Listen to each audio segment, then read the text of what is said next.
Today, Writers' Voices 26 presents a powerful and timely audio column titled Talk or Escalate by renowned diplomat and analyst Maleeha Lodhi. The column examines rising geopolitical tensions and the choices leaders must make in moments of crisis. It has been a roller coaster week with President Donald Trump talking of a peace deal with Iran and issuing ultimatums of military escalation in the same breath. Hopes that he might be looking for an off-ramp were raised when he postponed threatened attacks on Iran's power plants and claimed U.S. officials were in talks with Iranian counterparts that were progressing well.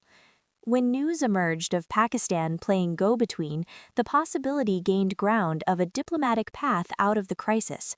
Prime Minister Shehbaz Sharif's offer to host talks catapulted Pakistan to the center of diplomatic efforts and suggested serious behind-the-scenes activity aimed at de-escalation that was also coordinated with Turkey and Egypt. That President Trump and Army Chief Field Marshal Asim Munir spoke on the phone before Islamabad's public offer underlined Pakistan's emergence as the key intermediary. But there was no indication from Tehran that talks were imminent. Iran's parliamentary speaker Mohammad Baghir Ghalibaf signaled Tehran wasn't yet ready for negotiations. He said optimism about talks is being used to manipulate the financial and oil markets and escape the quagmire in which the U.S. and Israel are trapped. An Iranian military spokesman accused Trump of negotiating with himself. Uncertainty reigns over the possibility of talks, with the positions of the two sides being so far apart.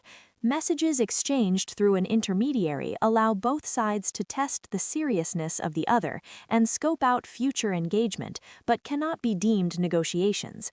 Meanwhile, there has been no let-up in U.S. and Israeli attacks on Iran, while Iran's retaliatory strikes have continued on U.S. bases and other targets in Gulf countries. More ominously, thousands of American Marines and Army paratroopers are heading for deployment in the Persian Gulf. With Trump refusing to rule out putting U.S. troops on the ground, speculation grew about potential American plans to seize Karg Island, Iran's main oil export terminal. Reports of Trump weighing that option reinforced the mixed signals from Washington. Whether America's talk and fight signaling was simultaneously aimed at calming the oil market while mounting pressure on Iran, it reflected Trump's increasingly chaotic diplomacy. His claims he had won the war and achieved regime change was characteristic bluster, but also an effort to build a face-saving narrative to help craft an exit from the war.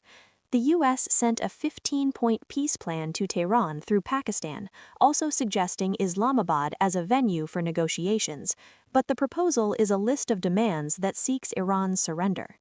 A U.S. official was quoted as saying Trump is serious about negotiating from gunboats, but that doesn't rule out talks being a ruse by him to buy time and prepare to take the conflict to another level by putting ground troops in place to establish a beachhead along Iran's Strait of Hormuz.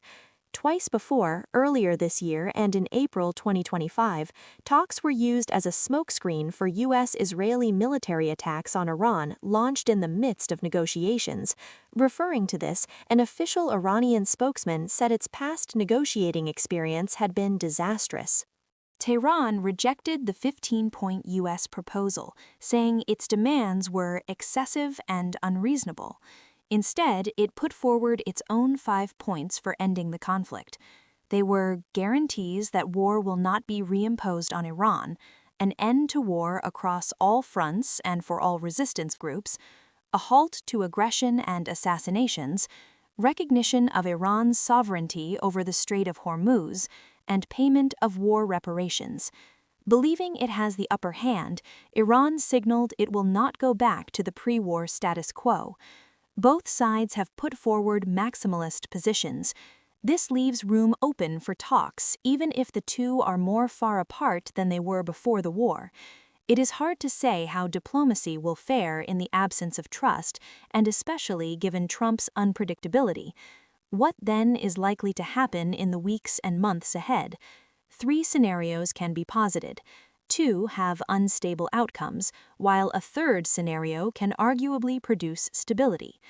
The first is that the US and Israel are able to deliver a decisive blow and achieve regime collapse or regime change with a weakened Iran unable to pose any threat. But that doesn't produce stability. It is instructive to recall the experience in Afghanistan and Iraq, where ouster of governments led to prolonged conflict and ultimately US departure. This time, too, resistance, chaos, and violence can ensue, which reverberate across the region to produce prolonged instability. There is little likelihood of this scenario materializing. The second scenario is of protracted conflict in the absence of a political settlement to end the war. There may be transient pauses in fighting, but hostilities keep erupting, with Iran maintaining its grip on the Strait of Hormuz and sustaining its capability to launch retaliatory strikes on Gulf states. This keeps the global oil market in a state of prolonged turmoil, disrupting the supply chain of other commodities and resulting in a global recession. The International Energy Agency has already described the present situation as the largest supply disruption in the history of the global oil market. In this scenario, the disruption would worsen, plunge the global economy into chaos, and threaten global food security. This situation could last for months, even longer. The third and best-case scenario is a comprehensive agreement between the US and Iran through negotiations, which includes a guarantee of no further attacks on Iran by the US and Israel. This would involve Iran making nuclear concessions to Washington, similar to those it offered in the Oman-mediated talks. Both sides can then claim they got what they wanted. Over time, Iran and the Gulf states would have to come to a modus vivendi, even if trust takes far longer to rebuild. This scenario is the hardest to achieve, as no party would want to be seen as losing at the negotiating table, but it is the only one that can lead to stability. The spoiler in this scenario is Israel, so unless the tail that has been wagging the dog is controlled, the region is in for prolonged conflict. Whichever scenario comes to pass, there can be no return to the status quo ante, as the upending of the regional order by the war means the Middle East will never be the same again. Thank you for watching. If you like the video, do like, share, and subscribe.